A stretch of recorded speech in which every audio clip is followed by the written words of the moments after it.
Voy a pedirles que abran sus escrituras al primer libro de Reyes, en el capítulo 19. Vamos a leer desde el verso 8 hasta el verso 13. El título de nuestro mensaje de hoy: ¿dónde está Dios? ¿Dónde está Dios? Primer libro de Reyes, capítulo 19, desde el verso 8 hasta el verso 13. Amén.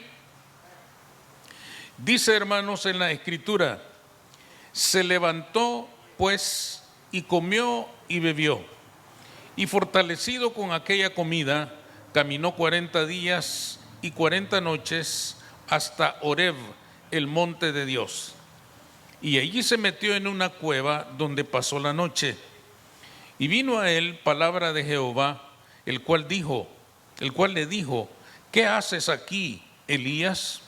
Él respondió: he sentido un vivo celo por Jehová, Dios de los ejércitos, porque los hijos de Israel han dejado tu pacto, han derribado tus altares y han matado a espada a tus profetas, y solo yo he quedado, y me buscan para quitarme la vida. Él le dijo: sal fuera y ponte en el monte delante de Jehová. Y he aquí Jehová que pasaba, y un grande y poderoso viento que rompía los montes y quebraba las peñas delante de Jehová. Pero Jehová no estaba en el viento. Y tras el viento un terremoto, pero Jehová no estaba en el terremoto. Y tras el terremoto un fuego, pero Jehová no estaba en el fuego. Y tras el fuego un silbo apacible y delicado. Y cuando lo oyó Elías, cubrió su rostro con su manto y salió, y se puso a la puerta de la cueva. Y he aquí vino a él una voz diciendo: ¿qué haces aquí, Elías? Pueden sentarse, hermanos. Estos versículos que hemos leído son parte, hermanos, del relato de aquel evento tan impactante, tan emocionante que se había producido entre Elías el profeta y el culto a los Baales en el mismo corazón de la nación de Israel. Seguramente que todos conocemos esa historia, ese enfrentamiento en el cual el profeta Elías desafió a los Baales y a sus sacerdotes que adoraban a ese Dios extraño. Todos conocemos la historia de aquellos dos holocaustos, uno para Baal y otro para Jehová, y el gran desafío que planteó el profeta en aquel momento. Él dijo: el que responda, ese va a ser Dios. Era un riesgo tremendo, era un riesgo grande, y demuestra una gran fe de parte de Elías de que su Dios lo iba a respaldar en aquel enfrentamiento tan terrible. También conocemos el resultado: fuego descendió del cielo y consumió el holocausto de Elías, demostrando así que en aquella tierra había un solo Dios verdadero que se llamaba Jehová de los ejércitos. Sin embargo, cuando seguimos leyendo el relato, nos sorprendemos con el hecho de que después de un tiempo, pasados aquellos días, aquel momento, aquel enfrentamiento tan terrible, en el cual el fuego descendió del cielo para consumir el holocausto de Elías, el pueblo, sin embargo, volvió a lo mismo de antes. Por eso dice ahí en el verso 10 que leímos que Elías se siente triste y dice: he sentido un profundo celo por Jehová, porque el pueblo ha derribado tus altares. Una vez que aquella confrontación terminó, el pueblo volvió al paganismo. El pueblo volvió a la necedad, el pueblo volvió a la rebeldía, y Elías le dolía en su corazón la rebeldía de aquel pueblo que había gozado del cuidado de Dios, aquel pueblo que había gozado de la misericordia y de la bendición de Jehová, y sin embargo ahora lo habían abandonado totalmente. En ese momento, hermanos, Elías se siente tan frustrado, al ver cómo el pueblo, pasados aquellos momentos en los cuales seguramente se angustiaron, se afligieron al ver aquellas expresiones de poder, pero luego volvieron otra vez a lo mismo de antes y él se siente totalmente frustrado. Se mete en una cueva y Jehová lo llega a visitar ahí y le hace una pregunta: ¿qué haces aquí, Elías? Si ustedes se fijan, esa pregunta se la hace en 2 ocasiones. ¿Qué haces aquí, Elías? Como diciéndole, tu lugar no es estar encerrado y derrotado en esta cueva. Tu lugar es salir y anunciar el mensaje que yo te he dado. ¿Qué haces aquí?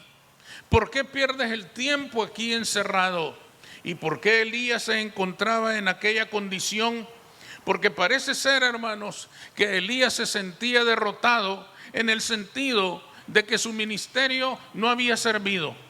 Su ministerio no había funcionado. Él había anunciado el nombre de Jehová. Había aceptado aquel desafío y lo había cumplido victoriosamente. Sin embargo, el resultado no era el que él esperaba.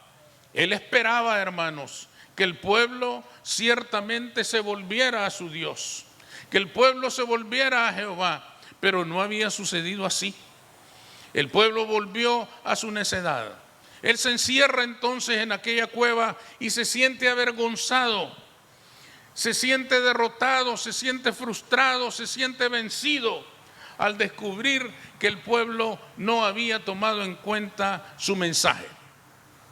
Ahora, hermanos, esto nos deja a nosotros 2 lecciones muy importantes que debemos considerar en esta mañana. La primera de ellas es que el miedo no transforma los corazones del pueblo pecador.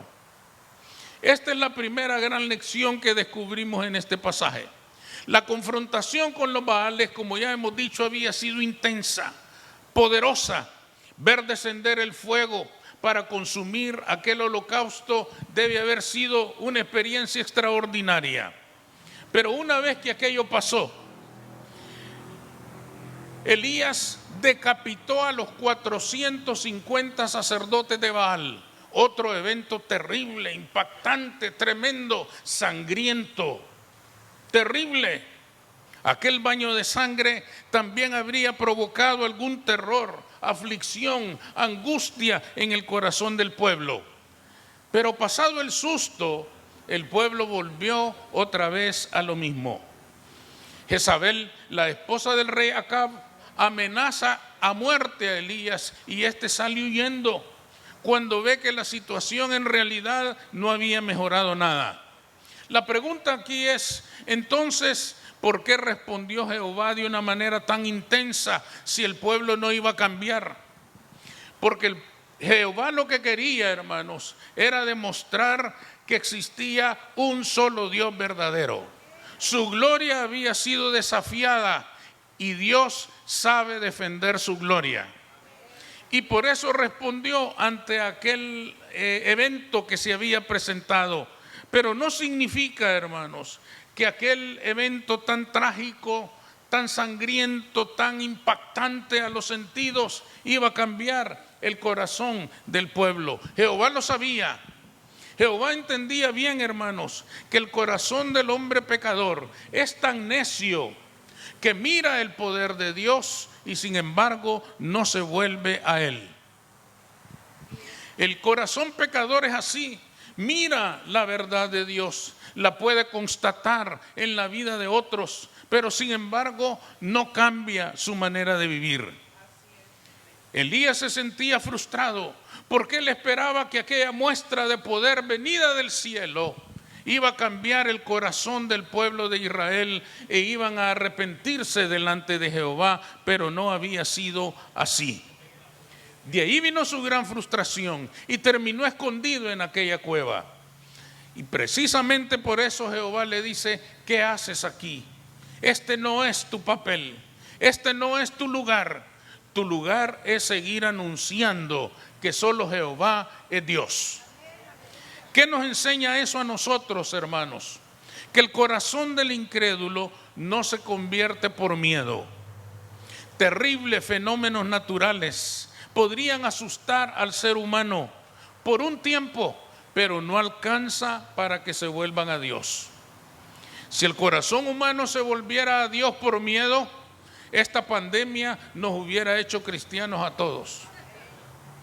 Pero no fue así. Pasamos unos tiempos afligidos, pasamos unos días de angustia, pero ya hoy se dice, hay que vivir con eso, hermano. Es otra forma de la flu, hermano. Así que hay que seguir adelante. Ya todo pasó. La crisis mundial, las guerras y rumores de guerras nos tendrían a todos clamando el nombre de Jehová para que estuviera con nosotros, pero no es así. En la práctica no es así, porque el miedo no convierte el corazón del hombre. Misteriosamente, hermanos, el miedo asusta, pero fíjense qué extraño es esto. Al mismo tiempo que asusta el corazón del pecador, provoca más rebeldía de parte de ellos en contra de Dios. ¿Qué escuchábamos nosotros con esta pandemia? Si Dios es tan bueno, ¿por qué permite esto? Si Dios es tan bueno, ¿por qué permite que muera tanta gente? Niños, mujeres, ancianos, hombres y mujeres buenos, nobles, siervos de Dios incluso, fieles a Dios. ¿Por qué permite Dios eso si es bueno? El libro de los Proverbios nos explica esto, hermanos. En el capítulo 19 y verso 3 dice, la insensatez del hombre tuerce su camino y luego contra Jehová irrita su corazón. Ese proverbio, hermanos, me gusta a mí una paráfrasis que escuché en una ocasión. El hombre peca y se enoja con Dios. Me parece que es la mejor paráfrasis de ese proverbio. El hombre comete pecado, las consecuencias de su pecado lo alcanzan y le echa la culpa a Dios. Y dice, ¿y por qué Dios no me ayuda? ¿Y por qué Dios no resuelve? ¿Y por qué Dios sí es bueno? ¿Y por qué Dios sí es santo? ¿Y por qué si dicen que Dios nos ama? Porque el corazón insensato del hombre, hermanos, le nubla el entendimiento.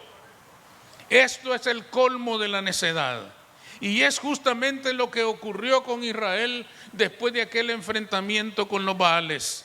Y es lo que ocurre con el mundo el día de hoy, cada vez que se enfrenta con situaciones difíciles y terribles, que le afligen por un tiempo, le angustian por un tiempo, pero no alcanzan para que se arrepientan delante de Jehová. ¿Qué nos quiere enseñar esta historia de Elías a nosotros?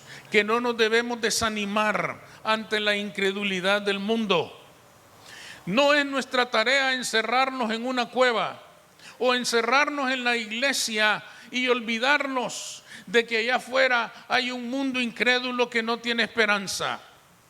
Nuestra tarea es salir y seguir anunciando el Evangelio de Jesucristo, porque solo Cristo tiene la respuesta. No es nuestro lugar encerrarnos, no es nuestro lugar darnos por vencido, no es nuestro lugar abandonar la tarea evangelística del mundo. El mundo no tiene esperanza si la iglesia de Jesucristo no le anuncia la única esperanza, que es el Evangelio del Señor. Salgamos de la cueva y sigamos anunciando el nombre de Jesucristo, aunque el mundo sea incrédulo. Aunque el mundo diga que Dios no existe, sigamos anunciando el Evangelio, porque solo Él es la respuesta.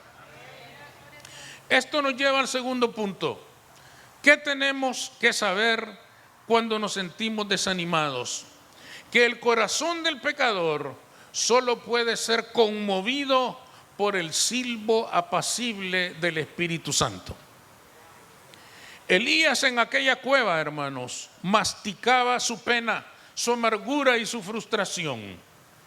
Lamentaba profundamente que después de tantas muestras de poder divino de parte de Dios, el pueblo persistiera en su rebeldía.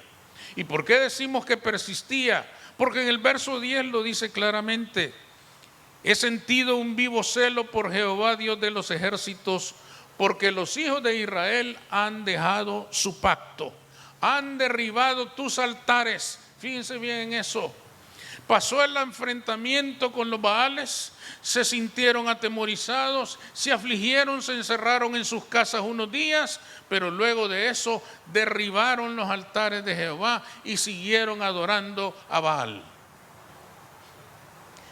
Elías entonces termina encerrado en aquella cueva. Y en aquella cueva, hermanos, Dios le habla. Pero es bien interesante la forma como Dios le habló.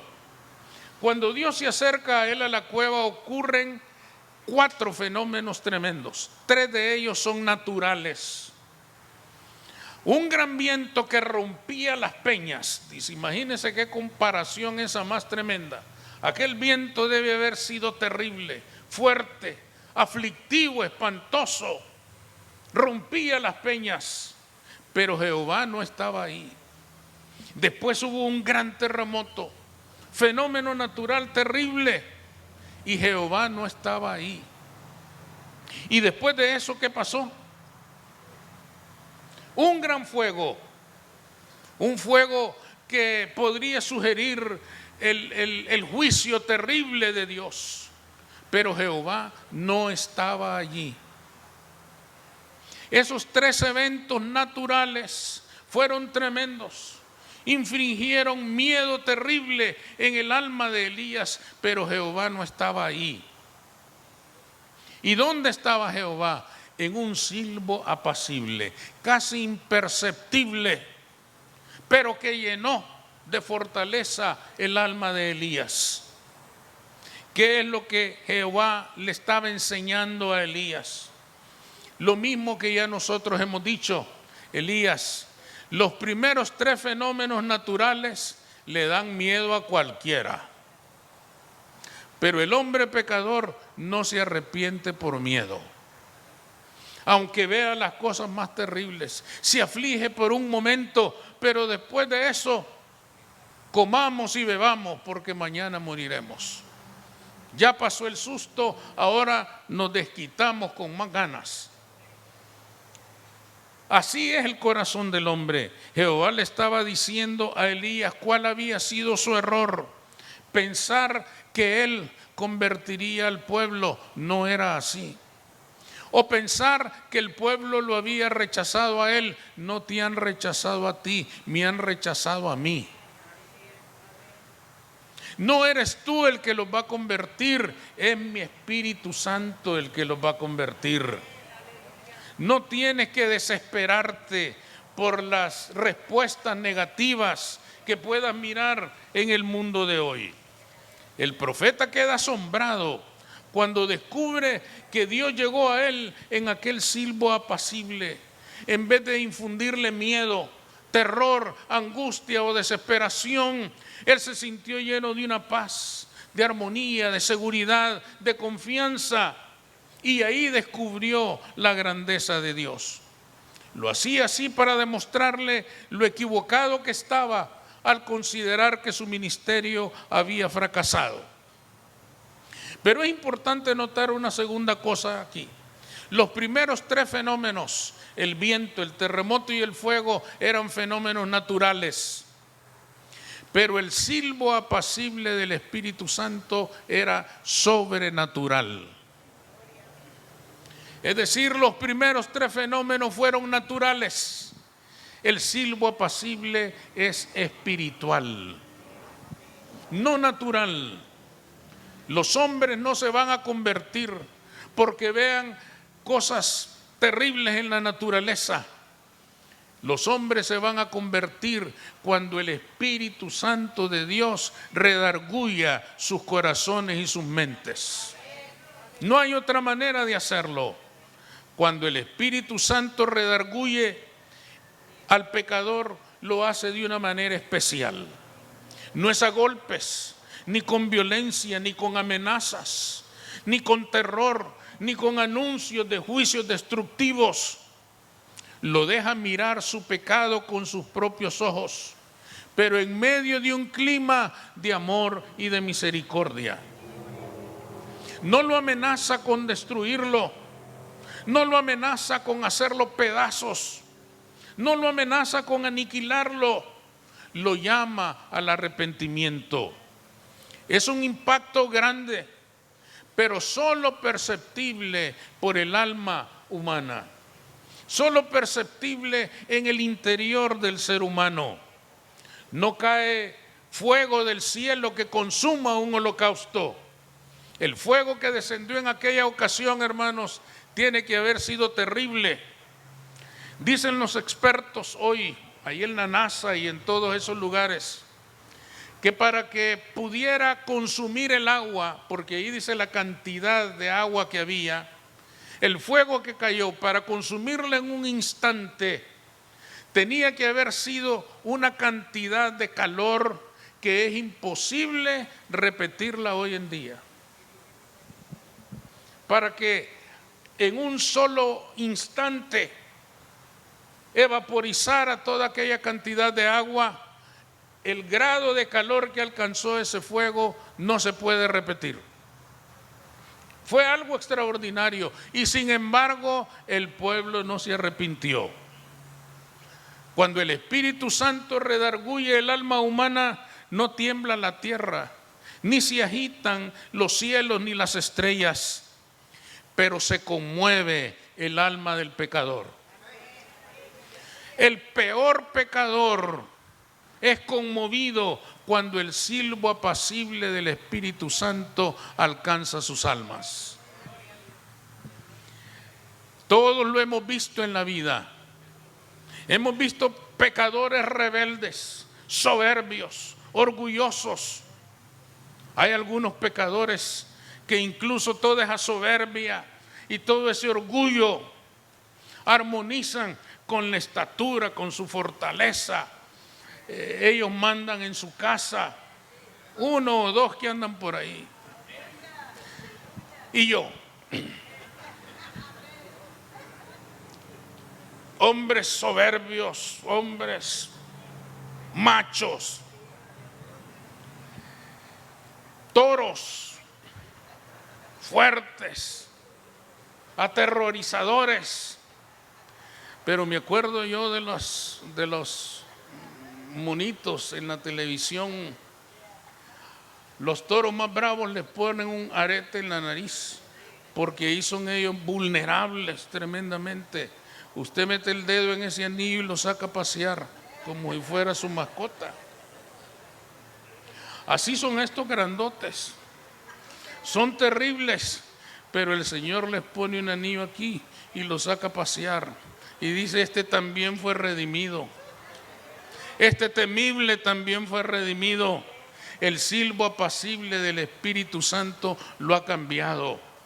Ahora lava los platos en su casa. Aunque le lleven del jabón que no le gusta, pero los lava. Porque Cristo los ha transformado.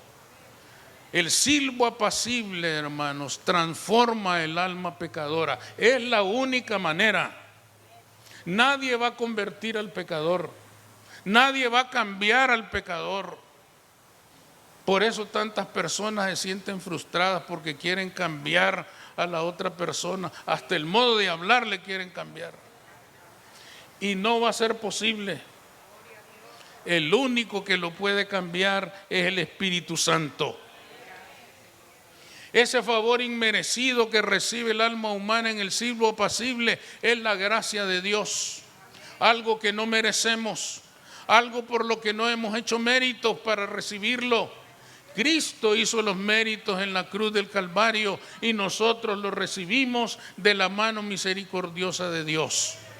Es entonces cuando nosotros cambiamos. ¿Qué tenemos que hacer entonces? Salir de la cueva y seguir anunciando el Evangelio y seguir orando para que el silbo apacible del Espíritu Santo alcance el corazón pecador del mundo y el mundo será transformado en el nombre de Jesucristo. Concluyamos entonces, hermanos, anunciar juicios terribles al mundo no lo va a traer a la presencia del Señor. Algunos quieren anunciar y va a pasar esto y va a pasar aquello. Salen afligidos del culto, pero se van a comer y se les olvidó. Ya pasó. El miedo no transforma. el Espíritu Santo cambia. El Espíritu Santo transforma. El Espíritu Santo redarguye.